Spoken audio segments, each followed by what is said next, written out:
Hey, I'm Hip. I hail from Dayton, Ohio. I've been tattooing 10 years. I'll have 11 years in August.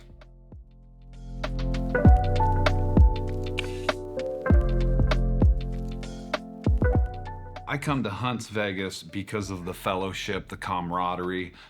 It's a beautiful show, rock and sand, and everyone that's affiliated with it, from Platinum Koi, and all the staff are just wonderful people, and make me feel at home and a part of, and I appreciate that. So I just love the atmosphere.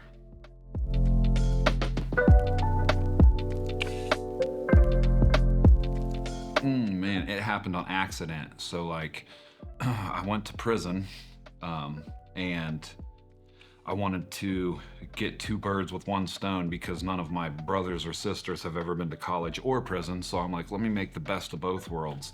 And I tried to do accounting in prison, and I was like, fuck this, because I've always wanted to draw. I just never knew tattooing was an option, because like, you hear the word artist, and me growing up, I thought artist, like, it always came with starving at the beginning of it. So I'm like, there's really nothing in this for anybody. But to pass time in a cell, like to just grab a random person that wants me to experiment on them, I just kind of fell in love with that. And then after getting out, I kind of lost my way a little bit and stumbled into like a hole in the wall shop, and they were willing to like give me, extend a hand to me. And I just kind of like sprinkled a little bit of humility into the mix, and just kept my head down and learned and grew and learned and grew and got to be able to participate in events like Huntsville. And now I love it.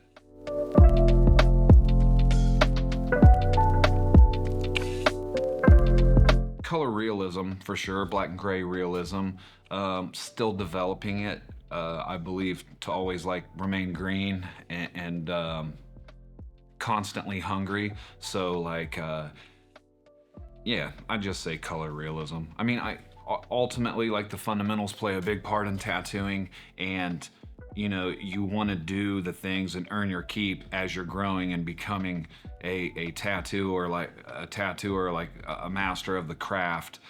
Because ultimately, like, those infinity symbols you did early on, and those letters that you did, me personally, I hate letters. Can't really spell or read good, so I completely avoid that shit. I can make a cool picture, but doing those letters early on and doing those pieces that I didn't want to do, there are things now in the styles that I'm doing that are emulated from the fundamentals I learned when I started.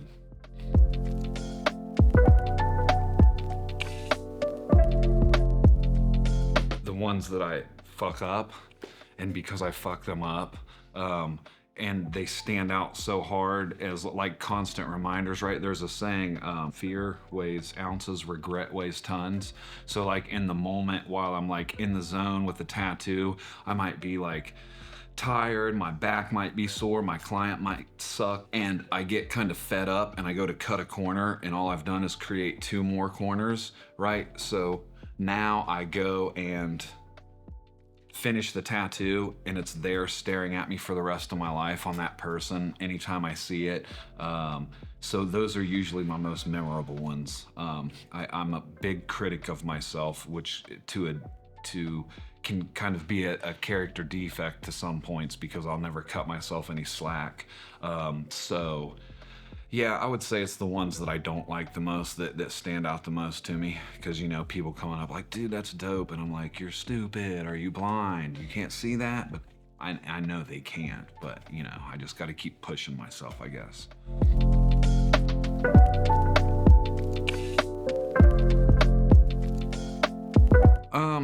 Well, I try to have empathy and understanding, especially like if they're first time clients, or if they've had bad interaction with a shop or a client. And a lot of times, like, when you're in that process of like getting to know them, through a consultation, they'll give you little red flags, right? Like, you know, oh, I got this tattoo, I can't really remember the artist name, but I got it at this shop, and like, fuck that shop. Like, that tells me a lot of like what the past artist did, and it didn't make an impression on them. Then I'm like, okay, that's sweet, because like like to create an experience with people, because it's important. You know, they don't know me from a can of paint, and they're gonna come to me like, here, modify my body for the rest of my life. Like, what a fucking honor. Like, I just told you I learned this in prison.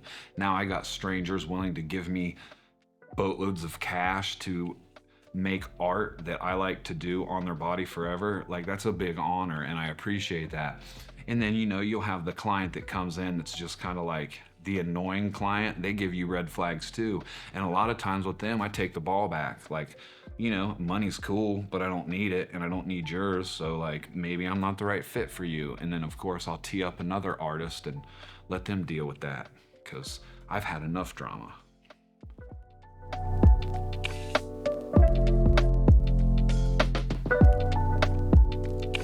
Doing shows, for sure. Taking seminars, constantly learning, putting myself around predecessors of the industry, like fucking exercising, which sucks, but like it helps me inspire to stay inspired. Like, while other artists were doing their interviews, I was behind the cameras, like stretching. My back's hurting because I've been tattooing, but it's cool because like, that's not something, I don't know. When I first started, it was like, you just double fist monsters and pizzas and fucking make sure your line's crispy, like fuck your back.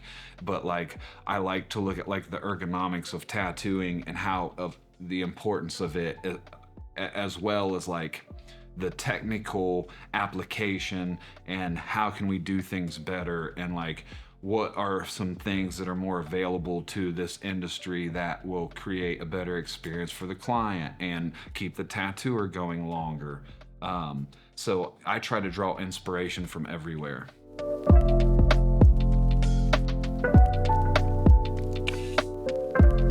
I fucking love it. I use it. I believe that, you know, it's kind of like nuclear weapons, right? It's dangerous in the wrong hands. So like, if you can't fucking draw, you don't have any business fucking around with like AI generated images, because like, you know, I've made the mistake being a realism artist, like taking on things that like maybe I should have drawn first.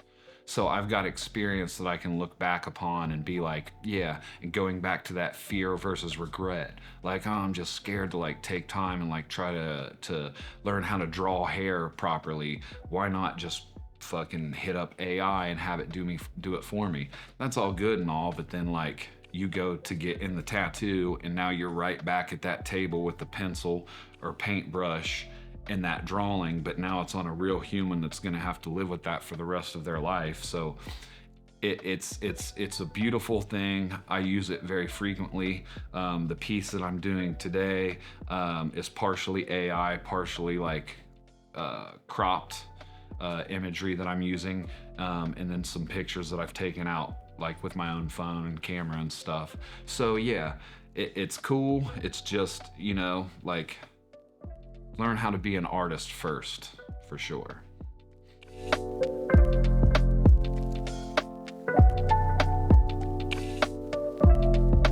Hunt for the right artist. Look at their portfolio. Go and meet them if at all possible. I love to do in-person consultations because it does two things. The most important one, it lets me interview the client, right? Like, they think they're coming to meet me, but I'm actually interviewing them to make sure that we're a right fit, because trust goes both ways, right? And they can see my work and get to know me, because like, man, I've tattooed people and have been tattooed by people that suck ass as humans, and it's like just the worst experience. Like, getting tattooed already sucks and it hurts, and then like, they suck as a person, and then at the end I have to give them money, and it just kind of like spoils the whole experience. And if it's your first time getting a tattoo, do your research, do your research, do your research. And if you decide to like go off the deep end and get something big, know your limits too. And always, guys, listen to your tattoo artist. Don't try to be like some tough ass. Like, if they tell you to eat like midway through, just fucking eat. Like, we're not having a pissing contest here. It's like chemistry or something. I don't know. I'm not a meteorologist.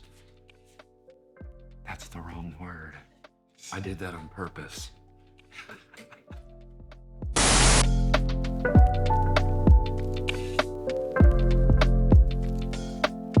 Respect for the industry, because like the dudes in the joint told me that like it's harder to tattoo in there than it is out here. And fuck street tattooers, like they're all assholes and gatekeepers and they don't really know what the grind's like. And then I got out and then I found a mag and I filleted my dude's fucking arm open with it. And I just kept that mentality of like, fuck it, I'm gonna do it on my own.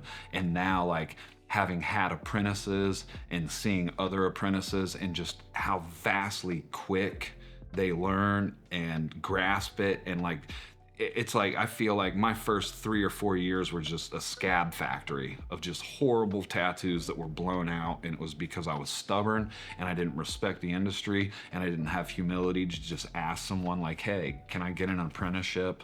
I tried to do it on my own, and that was just enough to get me into a shop, luckily, right?